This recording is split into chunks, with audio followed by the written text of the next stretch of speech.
할렐루야. 오늘도 귀한 주일을 주신 주님을 찬양합니다. 깡통을 차고 비로 먹어도 지옥만은 가지 말라. 절대로 지옥은 가지 말라. 김상호 씨가 쓴 책을 해석해서 지금 말씀을 이 안에 있는 간증, 천국 갔다 오고 지옥 갔다 온 얘기들을 지금 같이 나누고 있습니다. 지옥에 관해서 두 가지만 얘기하고 천국에 갔을 때 있었던 일들을 나누어 드리겠습니다. 첫 번째는 담배 피는 사람들이 가는 지옥 얘기가 그쪽에 있습니다. 천사의 손을 붙잡고 어둡고 긴 터널을 지나서 어느 곳에 다다랐습니다. 그래서 여기가 어디인 곳인가요? 그랬더니 천사가 담배 피는 것을 좋아했던 사람들이 온 지옥이다. 그 말을 들은 김상호 씨는 섬뜩했습니다. 왜냐하면 세상에 있을 때 늘 담배를 꼬나물고 특별히 노름판에서 노름이 잘 풀리지 않을 때 담배를 깊이 꼬나물고 생각을 했기 때문에 그렇죠. 들어갔습니다. 들어갔더니 놀라운 광경이 펼쳐졌습니다. 지옥은 기본적으로 바탕은 뜨거운 불못입니다. 불판이 있는데 그 밑에서 불이 막 팔팔팔 따오르고 있어요. 도저히 서 있을 수가 없어요. 가만히 있으면 산이 녹아 들어가니까 그냥 조금이라도 그냥 어떻게 견딜 수가 없으니까 펄짝펄짝 뛰는 거예요. 그것만도 견딜 수가 없죠. 펄짝펄짝 뛴다고 해서 뭐 1m를 뛰겠습니까? 아니면 10초 동안 뛰겠어요? 1시간을 뛰겠어요? 뛰었다고 그러겠어요? 바로바로 그냥 발을 동동 굴리면서 하는데, 그런데 다들 이 담배를 꼬나물고 있답니다. 그런데 김상호 씨가 볼 때는 웃은 광경이래요. 왜냐하니 입에 찢어지도록 담배가 수십 개가 들고, 그리고 거기에 불이 붙어 있으니까. 근데 입에만 담배가 있는 게 아니라 코에도, 양쪽 콧구멍에도 찢어질 듯하게, 귀에도, 귓구멍에도 찢어질 듯하게 많은 담배가 거기에 박혀 있어요. 다 불이 붙었어. 그러니까 호흡만 하면 담배 연기가 몸 전체로 그냥 몸 안으로 다 흘러 들어오는 거예요. 그러니까 담배 연기가 속에 들어오니 얼마나 캑캑거리겠습니까? 얼마나 고통스럽겠어요. 그러면서 밑에서는 불이 활활 타오르고, 그래서 숨을 쉴 때마다 들이쉴 때마다 그 담배 연기가 들어오니까 사람은 죽겠다고 비명을 지르고 있대. 그래서 이것을 계속해서 보면서 야, 이거 하루도 아니고 이틀도 아니고 영원토록 그걸 보면서 이미 예수님 믿고 나서 이제 담배를 끊긴 했지만, 내가 다시는 절대로 세상에 가서 어떤 일이 있어도 담배를 피지 않으리라 다짐을 하게 되었대요. 전사가 와서 물어봅니다. 세상에 나가거든 담배를 다시 필 건가? 아닙니다. 절대로 그럴 일은 없습니다. 그러니 천사가 그 결심 변치 않도록 해라 라고 하더랍니다. 그러면서 이제 천사가 또 데리고 또 가는 겁니다. 어느 산 중턱에 도달하자 도저히 눈뜨고는 볼 수 없는 광경이 나타났대요. 거기에는 나무 팻말에 자살자가 오는 지옥이라고 아주 큰 글씨로 써 있었답니다. 다들 불기둥에 매달려 있어요. 근데 혀가 한 발치씩 길게 빠져 있었어요. 근데 가만히 보니까 자기가 아는 사람들 많이 있었답니다. 신문지상을 통해서 나와 있는 사람들도 있었고, 그와 가까운 사람도 있었고, 각 분야에서 성공한 사람들 가운데서 자살했다는 그 뉴스가 나오거나 신문에 나온 그런 사람들이 그것에 매달려 있더랍니다. 혀가 한 발치씩 그냥 이렇게 박혀 있나 봐요. 그래서 마귀의 특별 허락을 받아서 어떤 여배우와 이 얘기를 할 수 있었답니다. 아니, 이렇게 이쁘고 모든 사람의 선망이 되시는 분이 어찌해서 자살해서 이렇게 보기 흉하게 매달려 있습니까? 그랬더니 그녀가 숨쉬기 힘들어하면서 이렇게 말하더래요. 자신은 여배우 중에 최고로 잘 나가던 사람이었는데 인기가 떨어지고 사람들이 떠나자 그 외로움에 견딜 수 없어 날마다 술로 지내다가 이렇게 사느니 단번에 죽어버리는 것이 낫겠다고 생각해서 깊은 밤 산 꼭대기 나무에 목을 베어 죽었대. 그 말을 듣고 있던 김상호 씨는 너무나 가슴이 아파서 물어보았대요. 후회하시나요? 그때 후회합니다. 죽은 후에 이런 세계가 있는 것을 알았다면 제가 왜 자살했겠습니까? 그러면 주위에 예수님 믿으라고 한 사람이 없었습니까? 물어봤더니 있었대요. 많은 기독교인들이 제게 예수 믿으라고 권고했지만 나는 그들의 삶을 보고 예수를 믿을 수가 없었습니다. 왜냐고요? 그들은 말과 행동이 일치하지 않았습니다. 그러더래요. 여기서는 이렇게 예수 믿으라고 좋은 말하고 뒤돌아서면은 안 좋은 말하고 소문내고 비방하고, 그래서 그들의 삶을 보고 저게 무슨 예수 믿는 사람들의 삶이냐, 저들의 삶을 보고 내가 믿을 수 없었습니다. 그래도 예수를 믿었어야만 되는 건데, 그러면서 후회를 하더래요. 그래도 사람들을 보지 말고 그래도 예수를 믿었어야 되는데. 그 다음에 보니까 사업가도 보였대요. 다가가서 왜 죽게 되었냐고 그랬더니 사업할 때 믿는 사람들이 예수 믿고 천국 가세요 이렇게 말 안 했냐고 그랬더니 했다. 그런데 왜 안 믿었냐 그랬더니 사업 관계로 알게 된 사람이 큰 교회 장로인데 돈 떼먹고 도망갔답니다. 지금도 세상에서 안 갚은 것으로 알고 있는데 정직하게 돈 거래했으면 아마도 나는 그 사람 때문에 감동을 받아서 예수 믿었을 텐데, 그런데 돈 떼먹고 도망간 사람의 교회 장로니 예수를 믿어서 뭐하랴, 교회는 다녀서 뭐하랴, 그런 생각이 예수 안 믿었대. 그런데 그렇게 얘기하고 있는데 갑자기 저쪽 하늘에서 새떼가 날아오더랍니다. 마치 TV에서 동물의 왕국에서 수많은 새떼들이 막 날아오는 그런 경우가 있잖아요. 아니면 우리가 하늘을 볼 때 새떼들이 떼를 지어서 날아오는 게 보이기도 하잖아요. 그 새떼를 보니까 몸집이 까마귀보다는 큰데 눈이 날카롭고 무섭고 발톱이 길게 뻗어 있어 한번 움켜쥐면 절대로 놓지 않을 것 같이 생겼답니다. 그래서 그렇게 아주 단단해 보이는데 처음에는 다른 지역으로 이동하는 새인 줄 알았대요. 지역에 왜 새가 있냐 하면서 다른 지역으로 이동하는 새인 줄 알았는데 그 많은 새들이 자살한 자들이 와가지고 한 사람당 한 마리가 앉더래. 그래가지고 자살한 자들의 눈을 파먹는데, 눈을 쪼아서 파먹고 있더래. 그 자살한 사람이 너무나 아프니까 눈을 감아버리면 눈꺼풀을 먼저 쪼고 그 살점을 떼어내. 그리고 나서 눈알을 파먹는 거래요. 그러면 자살자들의 눈에서는 피눈물이 흘렸대. 피눈물이.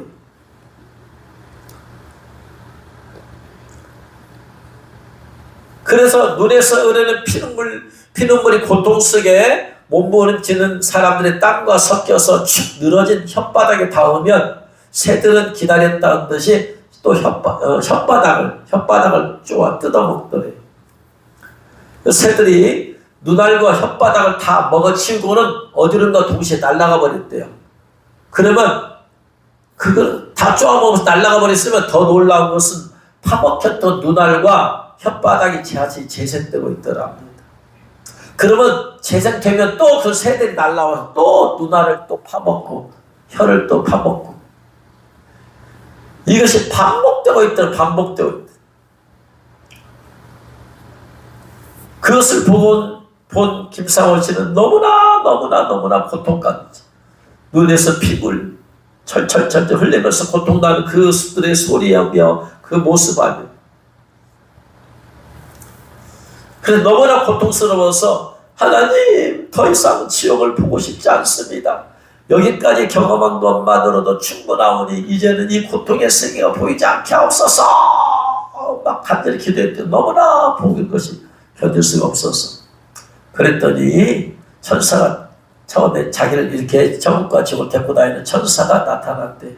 그러면서 고생 많았다 그러더래요. 아닙니다 하는데 천사가 이런 경험이 있어야 다시는 오지 않으려고, 지옥에 오지 않으려고 할 것이 아니냐 그러더랍니다. 그리고 이제 천국에 간 얘기예요. 천국에 딸들과 6달 동안에 6명의 5명의 딸과 1명의 아들이 죽었다고 했잖아요.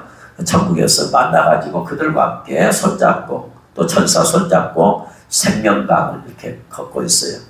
생명강까지 갔더니 생명강에 하얀 색깔의 배가 한 척이 있었답니다.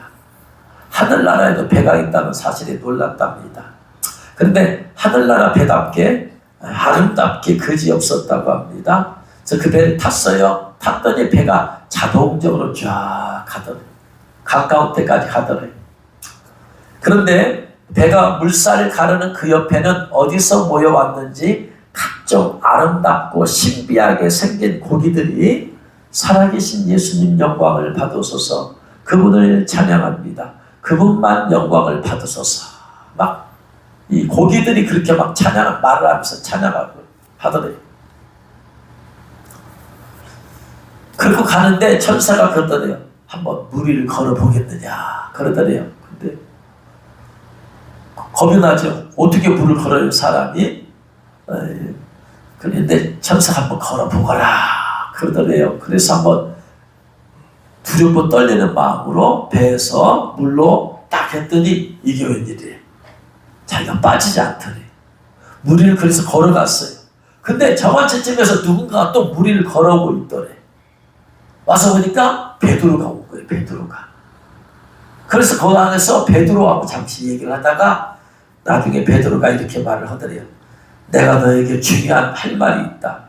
나는 비록 예수님을 부인하고 저주한 적이 있었지만 깊이 회개하고 오순절 마가 다락방에서 성령 세례를 받은 후에는 하나님께 온전히 붙잡혀 말씀을 증거했지. 그때 3,000명씩 회개하여 불신자가 하나님께 돌아왔단다. 너도 이 사실 알고 있지?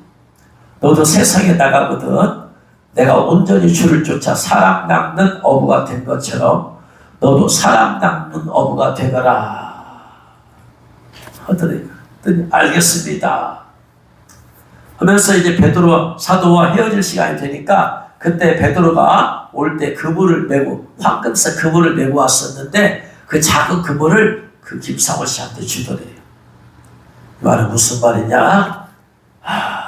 바로 이 사람을 낚는 어부가 되어라. 그래서 베드로의 그물을 주는 것은 내가 사람을 낚는 어부가 된 것처럼 너도 사람을 낚는 어부가 되어라 라고 하는 그 메시지를 받아서 왔다고 합니다.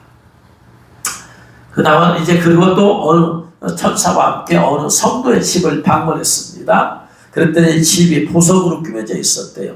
보기만 해도 흥분이 되는데 이곳에 사는 사람은 얼마나 좋을까 생각해 보았대요. 보석 자체에서 빛이 나는데 영롱한 빛깔이며 보석에 따라 다른 빛이 비춰지는 것이래요. 그래서 너무나 아름답고 너무나 좋아서 천사님 어떻게 해야 이처럼 영롱하고 아름다운 보석집을 소유할 수 있나요? 그랬더니 천사가 하나님 앞에 성전을 짓는다든지 주님을 위하여 집을 바친다든지 자식을 주의 종으로 만든다든지 선교사가 되어 타국에서 복음을 증거한다든지 또 깊은 산중이나 험한 곳에서 목회할 때 하나님께서 이런 보석집을 집으로 갚아주신단다. 하늘에는 집 종류가 다양하단다. 무슨 뜻입니까? 그랬더니 사도 바울의 상급과 십자가상의 한 강도의 상급이 같겠느냐? 분명히 다르단다. 믿음으로 구원을 받지만 행함으로 상급을 받게 되는 것이지 겨우 목숨만 건진 십자가상의 강도와 같은 인물이 되어야 하겠니? 그랬더니 임상원 씨가 저는 힘들고 어려워도 사도 바울의 뒤를 따르겠습니다. 그래서 노 크로스 노 크라운입니다. 이 땅에서 십자가 주님을 위해서 십자가 지는 삶이 없이 예수님 믿으면서 그냥 세상 것 즐기고 살면 천국에 가면 아무 상관없다. 그러나 이 땅에서 주님을 위해서 십자가 지고 가면 나중에 반드시 영광의 멸류관을 줄 줄 믿으시기 바랍니다. 천사가 김상호 씨에게 물어보더래요. 너는 세상에서 하나님께 예물을 드릴 때 네 이름만 썼니? 아니면 다른 사람의 이름을 같이 썼니? 그랬더니 김상호 씨가 제 이름만 썼습니다. 그러자 천사가 네 이름만 써서 예물을 드리면 천국에 네 이름만 등재된다. 하나님께 헌금을 할 때는, 드릴 때는 각자 써서 드리든지 아니면 네가 다른 사람이라 한 사람이라고 이름을 써줘라. 그렇게 말하더래요. 작년에 말씀을 드렸었죠. 헌금에 대해서 말씀을 드렸어요. 헌금에 대해서 제일 중요한 헌금이 세 가지가 있다. 세 가지가 있다. 헌금이 제일 중요한 헌금이 세 가지가 있다. 원래는 5가지를 말을 했어요. 5가지를 나일son 목사님이 헌금에 대해서 5가지 말했었습니다. 근데 제가 3가지만 말씀을 드렸었어요. 제일 헌금 중에서 제일 중요한 것은 첫 번째 11조다. 11조. 언제나 11조를 드려라. 이것이 축복의 근원이다. 11조는 당연한 거야. 당연한 거. 비율로 드리기 때문에 내가 많이 드렸다고 해서 자랑할 것도 없어요. 조금 받았으면 그것도 10분의 1이고 많이 수입을 해서 많이 드렸어도 그건 10분의 1이야. 어쨌든 간에 11조는 의무다. 그런데 그 다음부터는 이제 옵션이에요. 드려도 되고 안 드려도 돼. 그게 뭐냐면은 그 다음에 중요한 것이 무슨 헌금이다? 감사헌금이다. 선교헌금이다. 어떤 헌금이 더 중요하다? 선교헌금이 더 중요하다. 선교헌금이 중요하다. 하나님이 예수님께서 이 땅에 영혼을 구원하러 오셨기 때문에 모든 사람이 구원받기를 원하십니다. 할렐루야. 그래서 선교사님도 후원하면서 선교헌금을 벌여서 그 선교사가 가서 선교에서 영혼을 구원했다. 그러면 내가 선교헌금을 드린 것이 그 선교사님이 들어갔기 때문에 선교사님이 받은 상금에 자연히 내가 유업을 참여하게 되어진다. 상급에 참여하게 되어진다. 당연히 할렐루야. 그런데 또 내가 전도해야 될 사람이 있다. 구원받아야 될 사람이 있다. 그럴 때는 그 사람의 이름으로 선교금을 드려라. 그러면 주님께서 다른 사람을 전도자를 보내서라도 그 영혼에게 복음이 증거되게 해주신다. 할렐루야. 두 번째로 중요한 것은 선교금이다. 그 다음에 중요한 것은 감사헌금이다. 또 감사헌금이다. 감사헌금을 썼을 때는 자기가 감사할 때 있으면 감사 제목 쓰고 자기 이름만 썼다. 그러면 자기 이름만 올라간다고 그랬어요. 거기다가 가족의 이름을 써라 이 말이에요. 부부가 아니면 부부 이름을 쓰고 배우자 이름을 쓰고 자녀 이름도 써줘 올려줘. 그러면 거기서 100이라면은 내가한테 80 갔으면 같이 이름을 올린 사람한테 20 갈 수도 있고 내 것이 70 올라갔으면 어쨌든 같이 이름을 올려드린 사람에게 상급이 그 같이 공유가 된다. 할렐루야. 그래서 혼자 이름 쓰지 말아라. 교회에서 가족의 이름을 써라. 가족의 이름을. 그렇게 해서 많은 성도들 그 다음에 보니까 가족의 이름을 쓰는데 지금도 자기 이름만 쓰는 성도도 있어요. 그렇게 설교가 가르쳐줬음에도 불구하고 못 들었는가? 그때 안 오셨어? 써줘라 이 말이에요. 써줘라. 그러면 내가 올려드린 것에 5%, 10%, 20% 분기씩 그들에게로 돌아간다. 할렐루야. 그래서 반드시 감사 예물을 쓸 때는 가족의 이름을 써라. 그 얘기를 하는 거예요. 천사가. 희한하죠? 다른 지금 김상호 씨가 천국 가서 천사 만났는데 천사가 그걸 가르쳐주는 거예요. 하나님께 헌금할 때는 각자 쓰든지 함께 써라 하면서 그러면서 헌금할 때 이름을 밝히는 거 하는 것도 좋지만 안 밝히고 하는 것도 좋아하신다. 하나님은 안 밝히고 예를 들어서 기부 증명서를 위해서는 때로 이름을 올려야 되지만 안 밝히고 하는 것도 좋다. 왜냐하면 기부 증명서가 몇 프로밖에 안 되잖아요. 그 이상이 할 것 같으면 그냥 안 밝히고 하는 것도 좋다. 그러나 밝힌다고 해서 사람들한테 자랑하고 드러낼 거 아니면 죄적은 아니니까 그래도 괜찮겠죠. 그러면 이제 나목사님이 5개를 말했다고 하는데 제가 2가지를 얘기를 안 했었는데 남은 2가지가 뭐냐? 이 책을 통해서도 나오고 제가 다른 사람들의 간증을 들어보면서 제가 제일 말하기가 껄끄러운 부분이 있어요. 꼭 주의 종에 관한 얘기를 해요. 제가 이 말씀을 주의 종인 제가 주의 종에 관해서 잘해라 이 말씀을 제가 낯뜨거워서 전할 수가 없어요. 저한테 결국 잘하라는 얘기인데, 그러면은 오늘날의 목회자들이 타락한 이유 중에 하나가 목회자들 너무나 소중히 귀하게 하나님처럼 대접하다 보니까 교만마귀가 들어갈 수 있고 타락할 수 있다. 저는 이걸 경계하거든요. 그래서 사실은 여러 개의 간증을 보면서 그런 얘기를 봤어요. 이 책에도 있어요. 이 책에도 있는데 제가 빼먹었어요. 안 해버렸어. 안 하고 나서 제가 이제 말씀 전한 걸 뒤돌아봐서 이번에도 안 하면, 제가 말을 안 하면 저는 빠질 수 있어서 좋아요. 그런데 성도들이 모른다. 하나님의 종에 대해서 어떻게 해야 되는지 성도들은 모른다. 모르면 죄를 짓게 됩니다. 그래서 이걸 어떻게 전해야만 되느냐, 그런 고민에 제가 빠져서 최소한 죄는 짓지 말도록 해야 되겠다라고 해서 그 얘기는 제가 다음 주에 하려고 합니다. 여기 그 얘기가 나와요. 또 나와. 또 다른 갔다 오신 분들은 얘기를 하는데, 나머지 두 가지가 뭐냐? 두 가지. 하나는 성전 건축의 현금에 대한 얘기를 했어요. 성전 건축에 대한. 나우사님이 갔을 때 성전 건축 헌금이 중요하지 않다. 5개 중에서 하나 들어간다. 그 다음에 마지막 5번째가 주의 종에게 한 물질로 섬겨라.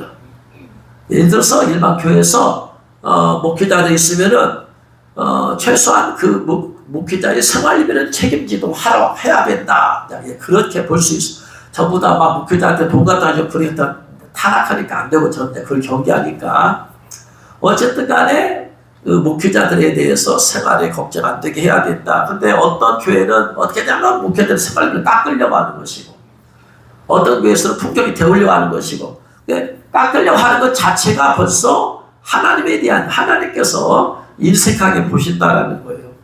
그러니까 그렇게 하지 말아라. 너희들이 복을 받으려면 그걸 잘해야 된다. 왜냐하면 하나님의 종은 인간적으로 연약하고 실수도 많고 죄 짓고 그러지만 하나님이 세우셨다는 거예요. 그러니까 하나님의 책임진다. 그러니까 주의 종을 볼 때는 인간으로 보지 말고 하나님을 관점에서 봐야 된다. 하나님이 저 사람 부족해도 세우셨다. 그럼 저 사람을 징계하고 치리하고 하는 것은 누구의 권한이냐? 하나님의 권한이다. 하나님의 권한. 그러니까 하나님께 맺기하지 직접 나서서 성도들이 하나님의 종을 징치하려고 하고 쫓아내려고 하고, 이건 결국 저주받는 길이다. 또 하나님은 하나님의 종뿐만 아니고 하나님의 바쳐진 선물을 하나님과 동일시해요. 좀 있습니다. 하나 얘기할게요. 선물은 절대로 건들면 하나님의 것을 건드는 것이다. 하나님은 그냥 안 넘어가. 이거. 제가 이 책을 보면서 정말로 어떻게 보면 인간적인 말로만 지독하신 하나님이다. 하나님의 성물은 티끌 하나하나까지도 하나님은 다 세고 계시고 당신의 소유라고 말씀하시는 거예요. 그래서 이런 부분에 대해서 죄는 짓지 말아야 되겠다. 죄는 짓지 말아야 되겠다. 그래서 그런 의미에서 주의 종에 대한 얘기는 다음번에 이제 나오니까, 다음번 지옥 얘기할 때 제가 그 얘기를 안 했어요. 지옥에서 주의 종들을 대적하는 사람들이 간 지옥에 그 얘기가 나와요. 이게. 그래서 그 얘기는 다음번 시간에 하도록 하겠습니다. 아무튼 헌금에 관해서 중요한 것이 11조다. 그 다음에 중요한 것이 감사와 선교가 있을 때 선교금을 먼저 드려라. 그 다음에 감사 예물을 들 때는 다른 가족의 이름을 올려 드려라. 그래야지 상급이 흘러 들어간다. 그 다음에 나머지는 바로 이제 성전 건축과 관련된 성전 건축 언급이고, 그 다음에 주의 종들을 섬기는 것이다 라고 그렇게 말했어. 그냥 말할 뿐이니까 죄는 짓지 말자 우리가. 그래서 헌금은 그렇게 하는 것이 원칙에 따라서 그렇게 할 수 있기 바랍니다. 이분은 이 김상호 씨의 집안 배경이 뭐냐면요, 김상호 씨 누님이 무당이다, 장모님이 무당이다, 처형이 무당이다, 외사촌 동생이 박수다, 조카 중에 무당이 있다. 5명이 무당이 있다고 말씀을 드렸어요. 그러니까 완전히 무속인 집안이죠. 장모님이 무당인데 그 김상호 씨 집에 장모님이 머물고 있을 때였답니다. 어머님 예수 믿고 구원받으세요. 그랬더니 장모님이 자네나 잘 믿어. 아닙니다. 장모님도 구원받으셔야 합니다. 그랬더니 나는 내가 믿는 신이 있어. 그랬더니 그 신은 참신이 아닙니다. 여보게 종교는 자유가 아닌가. 나는 나대로 자네는 자네대로 믿으면 돼. 그랬더니요. 그게 그렇지 않습니다. 뭐가 그렇지 않아. 신을 바꾸면 내게 큰 환란이 오고 귀신이 해코지 한단 말이야. 말처럼 그게 쉬운 일이 아니야. 그랬더니요. 김상호 씨가 장모님 생사가 걸린 문제입니다. 무슨 생사가 달렸단 말인가. 이 세상에만 있는 것이 아니라 죽음 후에 후에 세상도 존재하는데 예수님 안 믿으면 영원한 지옥불에 고통당합니다. 그랬더니 장모가 무슨 40~50판이 있어. 정말 있습니다. 아무리 말해도 혼방기도 않기더래요. 그런데 어떻게 해요? 자기가 지옥 갔다 왔잖아요. 장모님을 지옥에 보낼 수가 없잖아요. 그가 갔다 온 지옥은 1분 1초라도 견딜 수 없는 곳인데 장모가 친어머니가 아닐지라도 아내의 어머니가 나서 지옥에 가게 하면 안 된다. 지옥에 가는 것을 뻔히 보면서도 전도하지 않는다면 훗날 그 책임 누구에게 있겠는가 생각이 돼요. 지금 나의 집에 머무는 것은 하나님께서 나에게 전도하라고 마지막 기회를 주신 것인데 어떻게 하면 할까. 날마다 기도할 때 마음속에 물도 밥도 손대지 물도 밥도 먹지 말아라 하는 감동이 왔대요. 하나님 어떻게 하죠? 장모님 구원할 수 있어요. 그랬더니 날마다 물도 밥도 먹지 않고 단식하면서 해라 하는 마음의 감동이 왔더래요. 그래서 날마다 농사를 짓느라고 중도동에 있는 몸에 힘이 있어야 되는데 여기서 금식을 해버리면은 몸이 보통 문제가 아니죠, 이게. 그런데 감동을 받아서 이게 주님께서 이렇게 하라고 하실까 보다 생각하고 해서 단식하며 기도하려 마음을 먹었어요. 그래서 장모님한테 갔다 합니다. 어머니, 왜? 어머님이 예수님 믿는다고 할 때까지 저는 물도 안 마시고 밥도 안 먹겠습니다. 그랬더니 뭐라고? 자네 왜 종교는 자유라고 내가 여러 번 말하지 않았나? 괜히 고립집 부리지 말고 밥 먹고 농사 지어야지. 저는 제 뜻대로 하겠습니다. 하고 나서 그 다음날부터 밥도 안 먹고 물도 안 먹고 농사일을 했대요. 일하는 곳이 평지가 아니고 산을 오르락내리락 하는 곳이랍니다. 그러니까 하루에 밥을 먹어도 몇 번 먹어야 새밥을 먹고 나서 일을 해야 되는데 낮에는 태양이 내리쬐고 몸에는 땀방울이 비오도 쏟아지고 그래도 물을 안 마셔. 이거 보통 일이 아니죠. 첫날에는 대수롭지 않게 보던 장모님도 하루 이틀 지나고 3일이 지나면서 이제 좀 걱정이 되었던 모양이에요. 나는 이때를 놓치면 장모님의 영혼 구원은 다시 오지 아니하리라 믿고 더욱 탄식함에 매달렸다. 이런 나에게 인간의 한계가 오고 말았는데 6일째 쓰러져 버렸대요. 그랬더니 쓰러진 김상호 씨를 보고 장모님은 자기 때문에 이런 결과가 온 것이라 생각하고는 안절부절 못하는 거예요. 내가 김상호 씨가 무엇을 요구하면 그 어떤 것도 다 들어줄 분위기가 형성이 되었대. 장모님이 그 김상호 씨를 손을 잡더니 이렇게 말하는 거예요. 여보게, 어떻게 해야 되는가? 다른 것은 없습니다. 아니 예수 믿으라는 거 빼고는 내가 다 들어주겠네. 그랬더니 김상호 씨가 아닙니다. 예수님 영접하지 않으면 전 이대로 죽을 것입니다. 그럼 쓰러져 있는 그 모습 보니까 장모가 이제 마음이 바뀌는 모양이에요.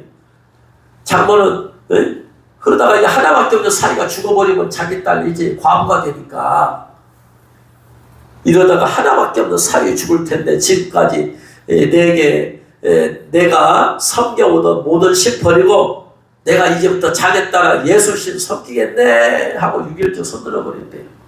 죽을 각오하고 해버립니다. 정말이십니까?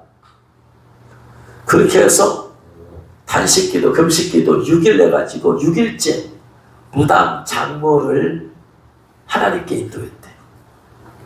할렐루야. 야, 대단하죠. 죽으면 죽으리라 각오하면 금식기도가 능력이 있습니다. 할렐루야. 어떻게 하면 구원할 수 있냐? 우리 힘으로 안 된다. 가족 중에 구원을 받았는데 안 된다. 금식하세요. 금식기도 하시는데 죽으면 죽으리라. 그래서 6일 만에 이 무당으로 잡배가 굵은 사람인데 수십 년 동안 무당한 사람인데 6일 금식기도 앞에서 무너져 버리는 거예요. 할렐루야.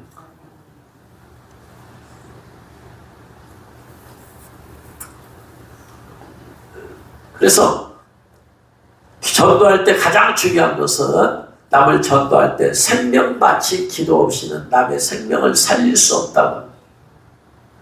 마귀의 나라에서 생명 나라로, 마귀 권세에서 하나님의 사람으로 만들 수 있는 것은 그런 기도를 해야 된다라고 그렇게 말을 하고 있습니다.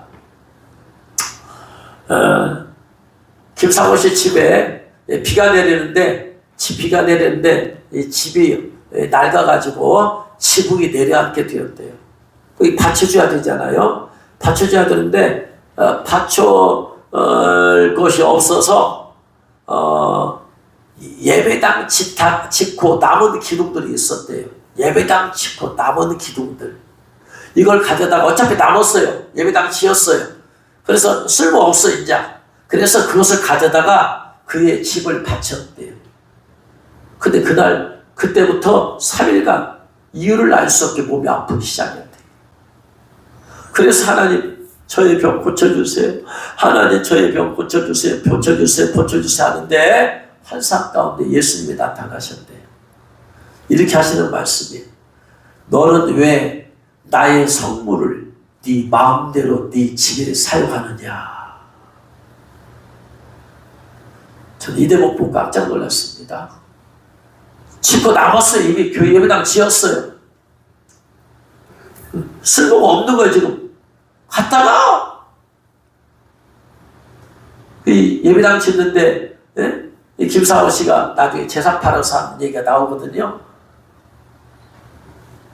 그래가지고 밥 팔아가지고 예배당 지은 얘기가 나오는데 아무튼 그거 좀 갔다가 쓸모없는 갔다가 자기 지붕 좀 받쳐놨다가 주님이 나의 성물을 가지고 왜 네 집을 왜 사용하냐.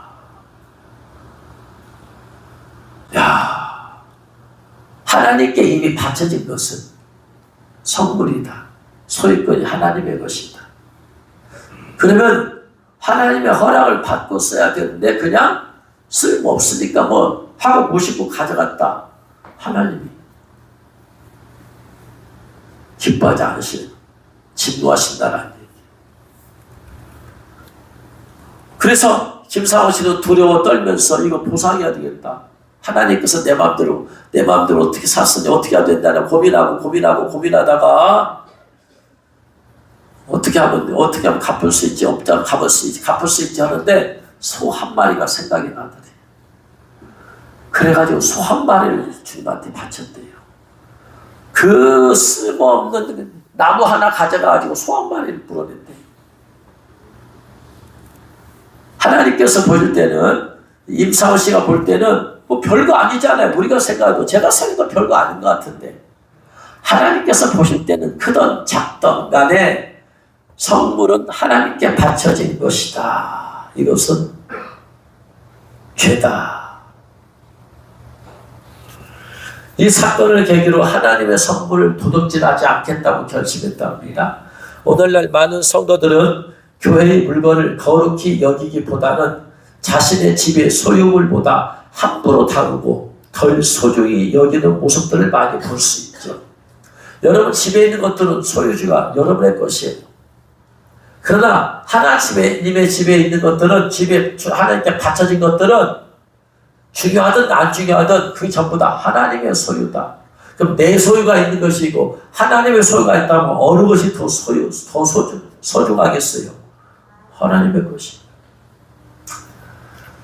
예전에 저희 노예 목사님이 이런 말씀 하신 적이 있어요. 교회에서 이렇게 밥을 먹고 이렇게 하는데 갈수록 교회 식기들이 없어지더래. 숫자가 자꾸 줄어들더래.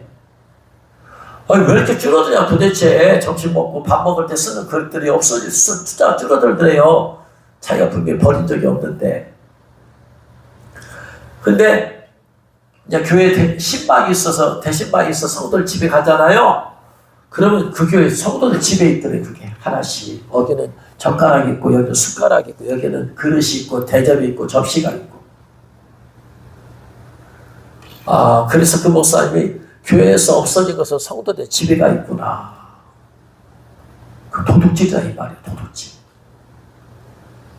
정식 절차를 밟지 아니하고 가져간 모든 것들은 다 도둑질이다.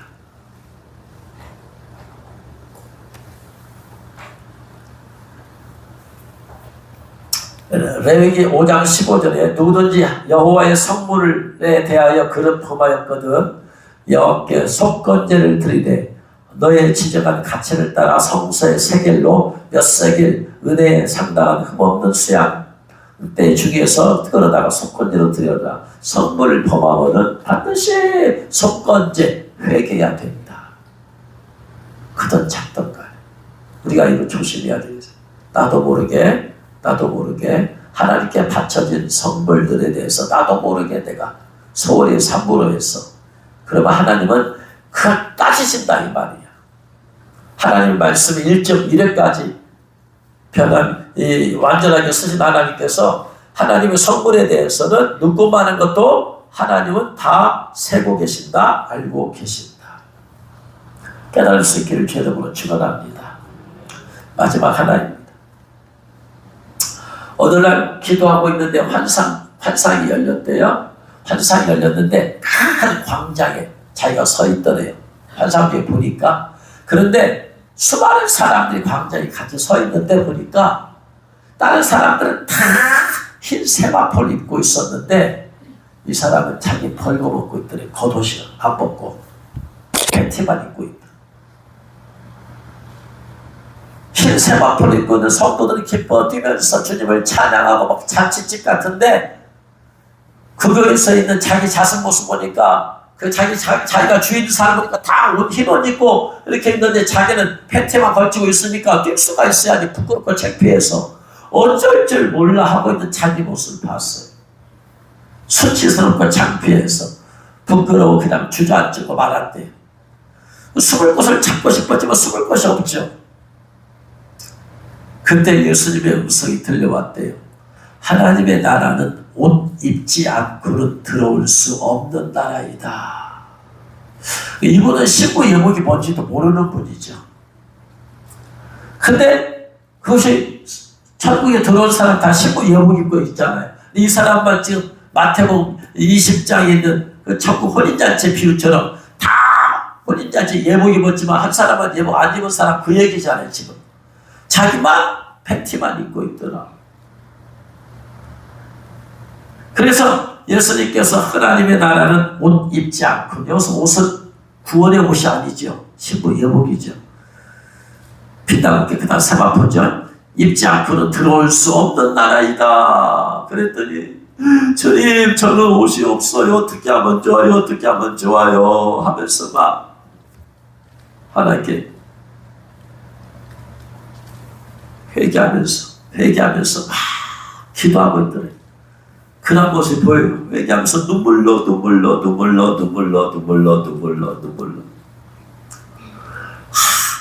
참 기도하고 났더니 예수님께서 너에게 흰옷을 입혀주노라 하면서, 그러면서 예수님께서 흰옷을 입혀주신 것이 환상으로 보였답니다. 내 몸을, 그가 환상 가운데 자기 몸을 바라보니까 좀 전까지만 해도 혼자 버튼 몸으로 있었는데 주님께서 입혀주셨다 보니까 그들과 똑같이 흰옷을 입고 있더라. 이 책에서도 신부 예복을 입어야지 천국에 들어갈 수 있다는 걸 말하고 있어요. 이분은 그 신부 예복인지도 모르지만 계시록 19장 18절에 그에게 허락하사 빛나고 깨끗한 세마포를 입게 하셨은즉 이 세마포는 성도들의 옳은 행실이로다. 계시록 16장 15절에 보라 내가 도적같이 오리니 누구든지 깨어 자기 옷을 지켜 벌거벗고 다니지 아니하며 자기의 부끄러움을 보이지 아니하는 자가 복이 있도다. 그러면서 김상원 씨는 나는 이 흰옷을 입고 하늘날 잔치자리에 참석할 것이며 이 흰옷이 더러워질 때마다 세탁할 것이다. 그렇게 말하면서 맺고 있어요. 계시록 22장 14절에 그 두루마기를 빠는 자는 복이 있으니 이는 저희가 생명나무에 나가며 문들을 통하여 성에 들어갈 권세를 얻으려 함이로다. 아멘. 모든 여러분들이 하나님의 임받고 신부 영을 입어서 이 천국의 혼인잔치에 참여할 수 있기를 주의 이름으로 축원합니다. 축원합니다.